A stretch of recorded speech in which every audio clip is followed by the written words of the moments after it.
Hello and a very warm welcome to this edition of FS Mania. There's a full moon setting on this early morning in Cold Bay, Alaska, as we prepare for a flight in the Beechcraft King Air B200 by Flight 1. Our flight today will be a 543 nautical mile trip northeast to Anchorage, Alaska. Located in south central Alaska, Anchorage is Alaska's most populous city, and with over 300,000 residents contains more than 40% of the state's total population. The city, which started as a railroad construction port in 1914, experienced massive growth as air transportation and the military became increasingly important to Alaska between the 1930s and 1950s. In 1968, oil was discovered in Prudhoe Bay on the Alaska North Slope, and the resulting oil boom spurred further growth in Anchorage. The Ted Stevens Anchorage International Airport, identifier Papa Alpha November Charlie, is one of the world's busiest airports for cargo traffic, surpassed only by Memphis, Hong Kong, Shanghai, and Seoul. This traffic is strongly linked to Anchorage's location along Great Circle routes between Asia and the lower 48 United States. Ted Stevens Anchorage International Airport covers an area of 4,608 acres at an elevation of 151 feet above mean sea level. It has 3 runways and 1 helipad. The airport is named in honor of Ted Stevens, a U.S. Senator from Alaska who served from 1968 to 2009. Next to Ted Stevens Anchorage International Airport is Lake Hood Seaplane Base, which is one of the largest seaplane bases in the world. The Beechcraft King Air line is comprised of model series that fall into 4 families: the Model 90 series, the Model 100 series, Model 200 series, and Model 300 series. The latter 2 models were originally marketed as the Super King Air family, but the Super was dropped in 1996. The Super King Air 200 family has been in continuous production since 1974, which is the longest production run of any civilian turboprop aircraft in its class. More than 2,000 King Air 200s have been delivered, making it the most popular turbine-powered business airplane of all time. In 1981, an improved version of the Model 200 series entered production. This Model B200, which featured the new T-tail, is the model Flight 1 chose for their version. Within the King Air family, the tall-tail B200 is generally considered as the best of the best. The original B200 was fitted with Pratt & Whitney PT6A-42 engines rated at 850 shaft horsepower. Let me just say, this ain't your daddy's King Air. This Flight 1 model of the King Air started as a typical 1984 B200 with high-time engines and outdated avionics, making it the perfect candidate for a series of aftermarket modifications and upgrades. For starters, our King Air received the Raisbeck Epic Gold treatment from Raisbeck Engineering out of Seattle, Washington. This package includes enhanced performance leading edges, wing lockers with lifting hatch doors on the aft part of the engine nacelles, a ram air recovery system, quiet turbofan 4-blade composite propellers, high flotation gear doors, and dual aft body strakes.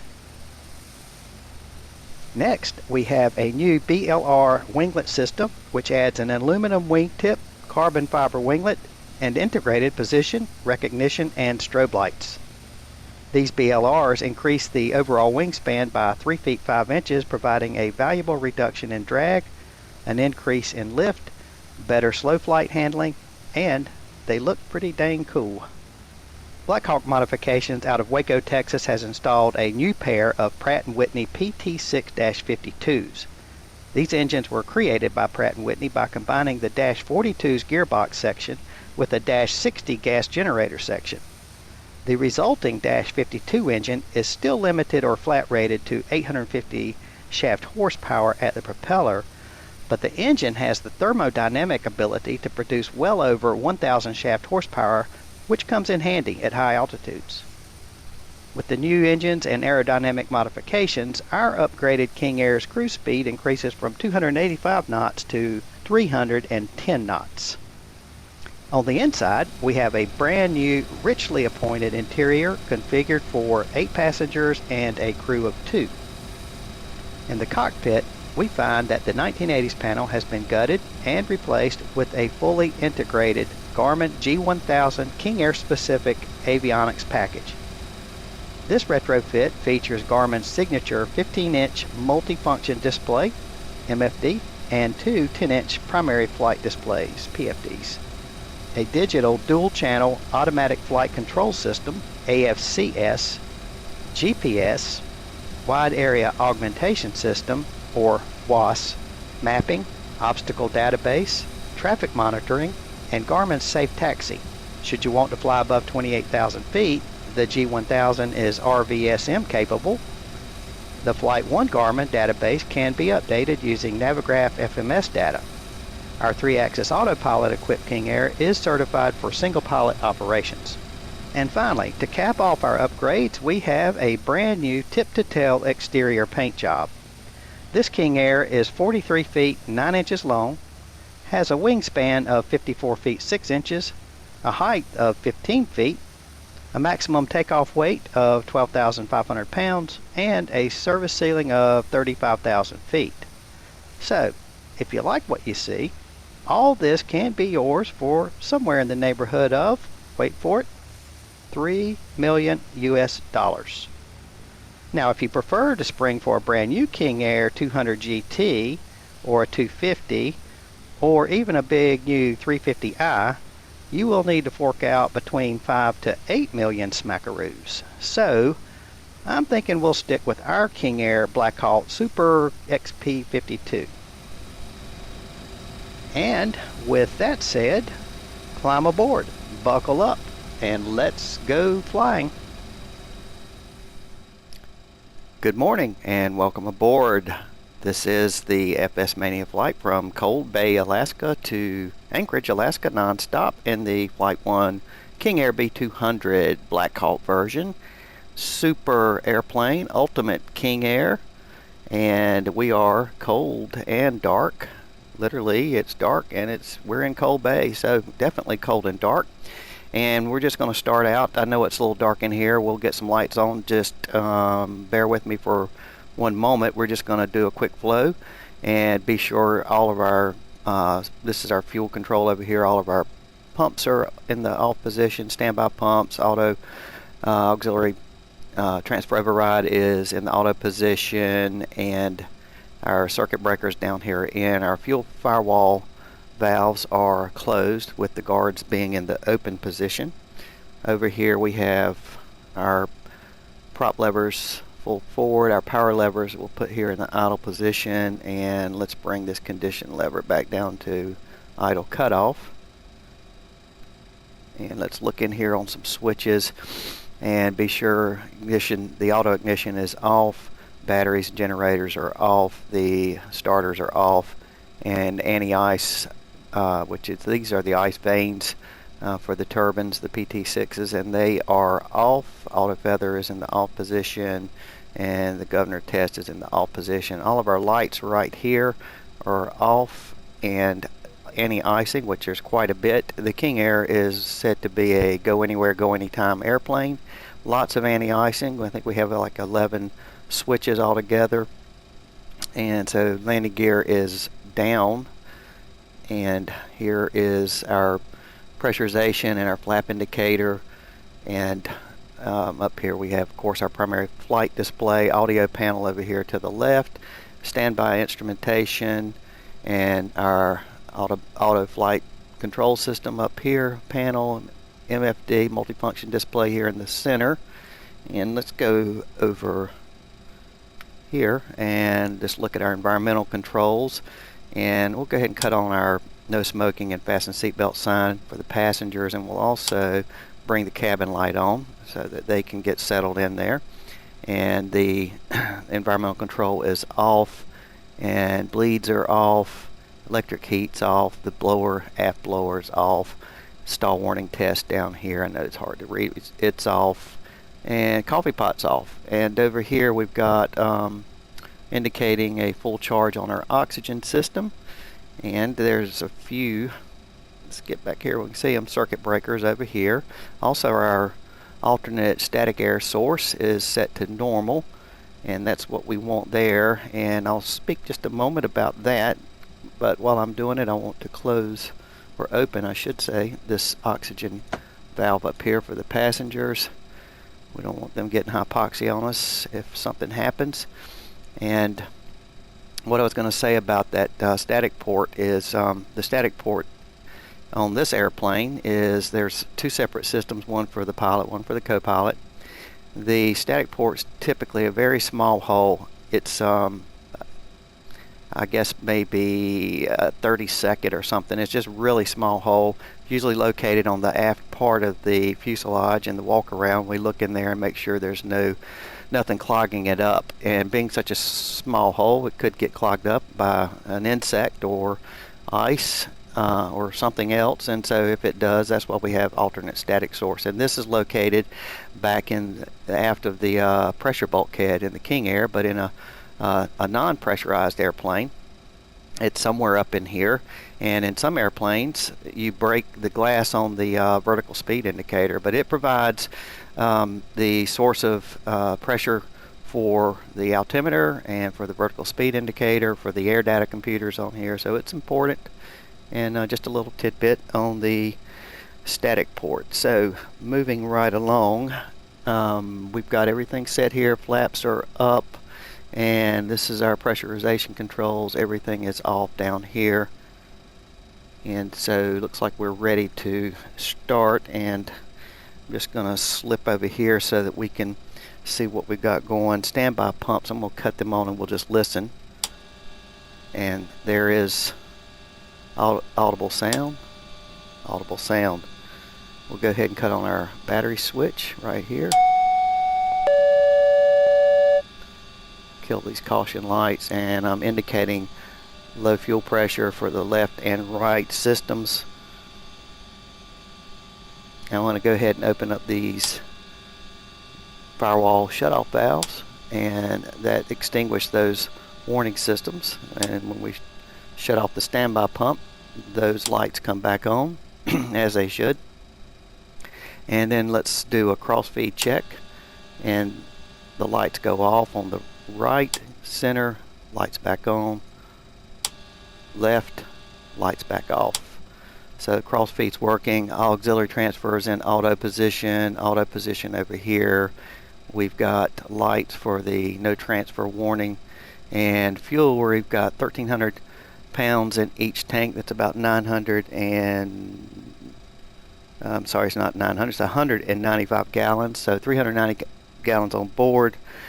And auxiliary tanks, which are out on the wings, the tip of the wings, they're in the tip of the wings, I should say, 0. So, but we've got 2,600 pounds in flight planning fuel in this aircraft. We do, let's see, we have fixed reserves of 300 pounds. We have 420 pounds for holding. We have 90 pounds for taxi, and we flight plan for every hour above 14,000 feet, 800 pounds. So it's about a 2-hour flight to Anchorage. So all that totals up to about 2,400 pounds, and with a little bit of contingency in there, about 10%, that comes right around 2,600 pounds. So we should be good to go to Anchorage with 2,600 pounds. That's about $2,000 worth of fuel in this bad boy. So we'll land with about 1,000 pounds roughly. Okay, so we've checked our pumps. We want to check our DC volts up here, and we're indicating 24 and 24. So we've got a limited amount of battery supply in this airplane, and we're going to try to get our engine started up pretty quick. Just a couple of quick checks though over here. Our stall warning test, which sounds like Beethoven's Fifth Symphony, first movement.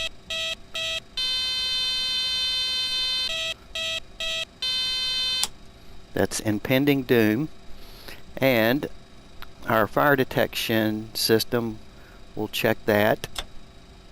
And I'm indicating on the right engine that we have a fire. We've got caution lights. And then on the left engine, we'll check that one, and also indicating that we have a fire. So we'll call that test good there. And the annunciator lights up here, we can test and be sure everything's working. It is. And I want to look in on the database here on the MFD controller.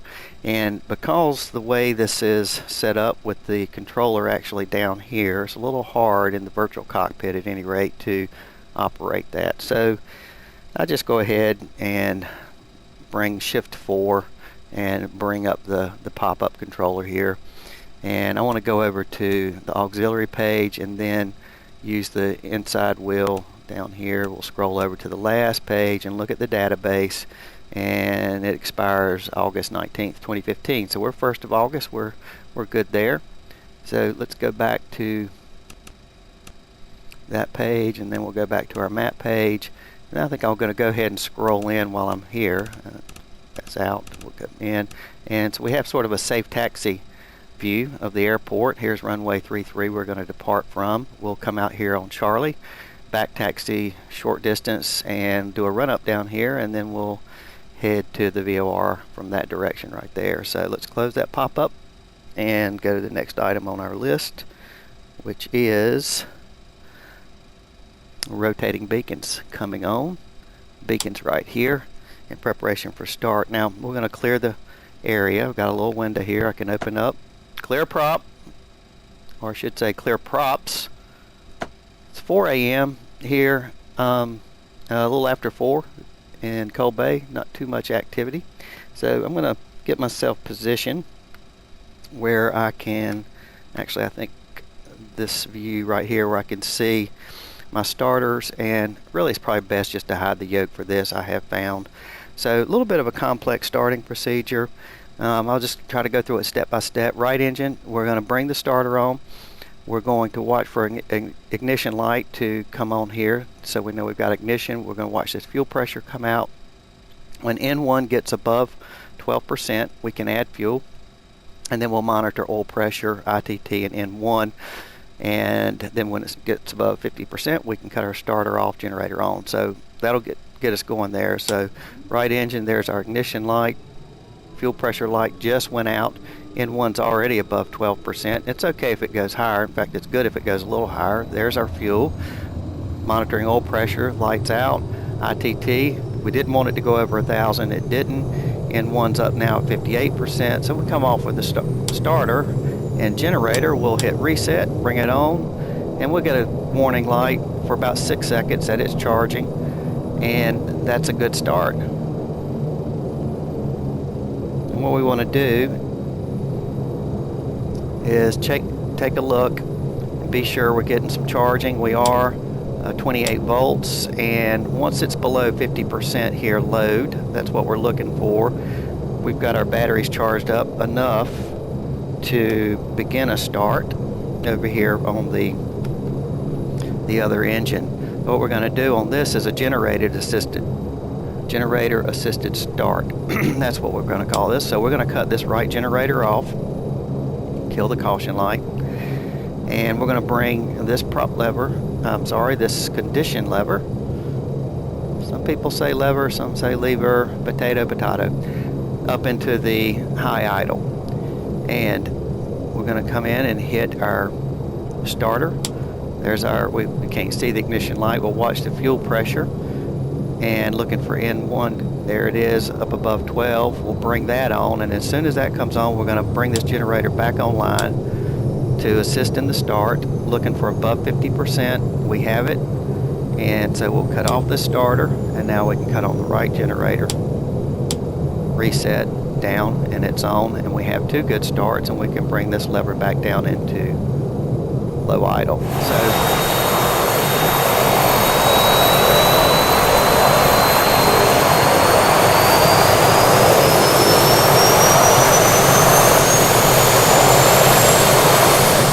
pretty much how you start it. It takes a little bit of getting used to, but once you do, you kind of figure out that's what you got.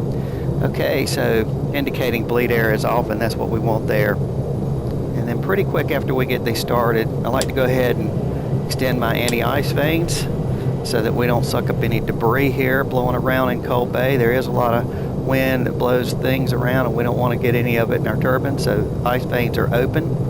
And we'll unhide that prop and look at our voltage here. Everything looks good there. 28 volts, 28 volts. And let's get some lights on. So we'll bring on these lights here. Lights. Get everything lit up nice for us. There we go. We're going to bring that dome light on later on when it lights up in here. I'll show you why. And we'll also go ahead and get our cabin temperature over here on auto for the passengers. And let's get back in here and let's dial in the ASOS here, and it is 13575.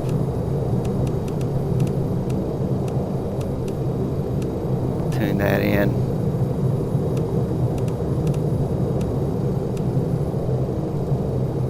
Just check on the altimeter setting. Weather observation 1419er Zulu. Wind 338 at 9er. Visibility greater than 20 Uncage miles. that. Sky condition ceiling 1,300 overcast. Temperature 1 Celsius. Dew point 10 Celsius. Altimeter 3025. Papa Alpha Charlie Delta automated weather observation 1419er Zulu. Wind. Okay, back on the common traffic frequency, indicating 100, 100, and 100, 3025. I did hear him say that the temperature was 10 degrees Celsius and the dew point was 11 degrees Celsius. Anytime you have temperature and dew point that close together, there's a good chance for fog, so we'll have to keep that out. And I said fog, not FOD, fog. And just quick check the weather. Right now winds are out of the north, so we're going to be taking off runway 33, and we've got better than 20 miles of visibility, about a 1,300 foot overcast here in Cold Bay. There is a full moon. Yep, we can see it up there peeping through. And the temperature we said was 11 degrees Celsius. En route, we're going to have winds from the northeast, about 20 to 30 knots, so a bit of a headwind, not too bad. Some isolated thunderstorms en route. And Anchorage is forecasting winds light and variable visibility is greater than 10, scattered clouds around 11,000, and the temperature a balmy 15 degrees Celsius. So, good day to fly to Anchorage. Okay.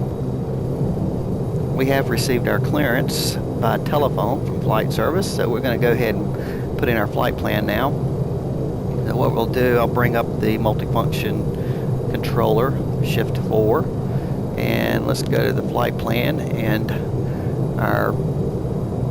get a cursor here. There's the waypoint box and the identifier, and we'll put in the departure airport, which is Papa Alpha Charlie Delta, Cold Bay, and we enter that. And then our first waypoint's the Cold Bay VOR, and that is, let's get the box back up, Charlie Bravo Delta. And that doesn't look right, so let's go backspace. Here we go. It's Charlie Delta Bravo. There it is. Okay, and we'll enter that, and there are 2 of them. We'll confirm Alaska is where we are. We see the magenta lines drawn. And then there we're going to be intercepting jet route 115, and the next waypoint along that route is King Salmon, and that designator is Alpha Kilo November. I'm going from memory on this. I think that's right. Yep, that is right. And then after that, jet route 115 goes to the Kenai VOR. And that one is Echo November Alpha Kenai. And then our destination is Papa Alpha November Charlie, Anchorage. Ted Stevens, that's what we want there. And that gets us our flight plan in there. Everything looks good. So we'll go ahead and close that. And while we're in here, I want to go ahead and tune for departure. We're going to tune in the ILS for, so let me do this. We're going to tune in the ILS in case we have a problem we need to come back. I want to come over here to the waypoint page. Here's airports. Let's bring up or put in Cold Bay. So Papa Alpha, Charlie, Delta, there's Cold Bay, we'll enter that. So there it is, the ILS right there, 110.3. So I'm gonna put that in here. And we'll show you can, on some of these, at least the comm frequencies, you can enter them in. I don't think this one will. No, it's not. So we'll come over here and just put it in. That's not a problem. 110.3. Put it up here at nav 1. There it is right there. Oops. 110.3. And let's flip it over. There we go. We got the identifier. Okay. So that looks good. Let's close that box there and move on down. Getting pretty close to being ready to taxi. I did need to just go ahead and set up my transponder code 0316, and the G1000 automatically sets it into the ground mode. It knows we're on the ground. And let's just check our instruments. We've checked our altimeters, our headings, 236 over here, 236 over there. They cross-check, put our CDI on the GPS, and we've looked at these. I cut on the backlight right there, uncaged the standby altimeter, standby attitude indicator, and let's go ahead and set in our altitude. Initial altitude assigned. Down here is the lower, the hundreds, and up here is the thousands. Initial altitude is 1000. So we'll set that in there. A common mistake that I make with this when I'm scrolling with these click spots, above here there's the thousands, down here, and I just use the scroll wheel on my mouse. Down here is the hundreds. Sometimes I'll accidentally hit one of these, or over here with the heading, I may hit, one time I hit the back horse, you know, and cause the problem with the approach. So really have to pay attention on that. It's been my experience. And let's go ahead and we'll set, speaking of heading, we'll set in the runway heading is 33, let me double check that. It is 327. So we'll set that in for the departure.